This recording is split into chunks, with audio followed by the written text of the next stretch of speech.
துச்சாதனன் துரோபதியின் சேலையை இழுக்க முயன்றபோது தோல்வியடைந்தான்.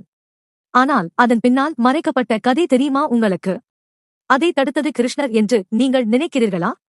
இல்ல, அதை தடுத்தது துரோபதியின் கர்மம். ஒரு நாள் துரோபதி மற்றும் அவரது தோழிகள் நதியில் குளிக்க செல்கிறார்கள். ஆனால் அந்த நதியில் ஏற்கனவே ஒரு முனிவர் குளித்துக் கொண்டிருந்தார். அவர்கள் அனைவரும் மரியாதையாக அந்த முனிவர் குளித்துவிட்டு வரும் வரை காத்திருந்தனர். ஆனால் நேரம் போய்க் கொண்டே இருந்தது. துரோபதி எளிமையாக, முனிவரே, கொஞ்சம் சீக்கிரம் குளிச்சி முடிப்பீங்களா? நாங்களும் குளிக்கணும்னு சொன்னாங்க. முனிவர் சொன்னார், என் உடைகள் திருடு போய்விட்டது. என்னால் அப்படியே வெளியேற முடியாது மகளே.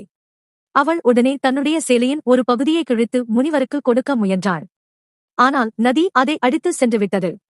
மறுபடியும் சேலையின் ஒரு பகுதியை கிழித்து வீசுகிறாள். அதுவும் நதியில் அடித்து சென்றுவிட்டது. சற்றும் யோசிக்காமல் 3வது தடவையாக சேலையை கிழிக்கும்போது முனிவர் சேலையை கிழிப்பதை நிறுத்த சொன்னார்.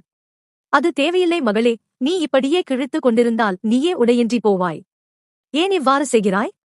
உன் தோழனிடம் உதவி கேட்கலாம் அல்லவா? மன்னிக்கணும் முனிவரே. அவர்கள் ஏற்கனவே உங்கள் நிலையைக் கண்டு ஏளனமாக சிரித்துக் கொண்டிருக்கிறார்கள்.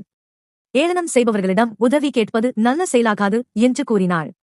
தோழிகள் உடனே சிரிப்பை நிறுத்தினார்கள். 3வது முறையும் சேலையை கிழித்து வீச அது சரியாக முனிவரிடம் சென்றது. நதியை விட்டு மேலே ஏறிய முனிவர் துரோபதி என்ற கருணையைக் கண்டு பெரிதும் மனம் நெகிழ்ந்து போனார். அதனால் அவர் ஒரு பெரிய வரத்தை கொடுத்தார்.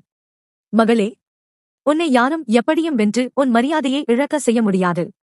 உன்னை கலங்கப்படுத்த எவரேனும் நினைத்தால் கூட மண்ணோடு போவார்கள். நான் இறைவனுக்கு கட்டளையிடுகிறேன். எந்த சமயத்திலும் எவரின் உதவியும் கிடைக்காமல் போனாலும் கூட இறைவன் தானே முன் நின்று உன்னை காப்பான் என்று கூறி வரத்தை அளித்தார். ஒரு நதிக்கரையில் நடந்த சிறிய சம்பவம்தான் வரலாற்றையே மாற்றியது.